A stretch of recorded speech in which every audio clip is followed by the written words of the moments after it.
What's the story behind later? He says, dumb question. Connie, she says, dumb question, but what's the story behind later? I guess she means the name of the channel, Lou Later. And since they started it, what do you think about Filipinos and the Philippines? We're everywhere, especially in Canada. They started what?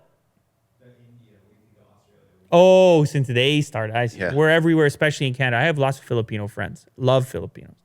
I eat the food. What is it? Kare. I eat that. Look it up, Will. I don't know if I said that right. I don't even know how you spell it. Is that the peanut butter thing? Look that up. Type Filipino food, kare. Let me see if it is what I think it is. Yeah, it has the peanut butter on it, right? Sauteed string. No? Did I have the wrong one? Peanut-based sauce. Yes. Okay? So don't tell me, man, what I know. Don't tell me.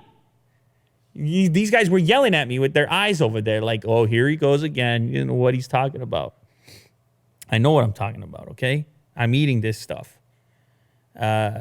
Traditional Filipino oxtail stew. So I'll give a shout out to my first ever Filipino friend, Kyle Cruz. He introduced me to this stuff, and I love Filipino people. It was a great time.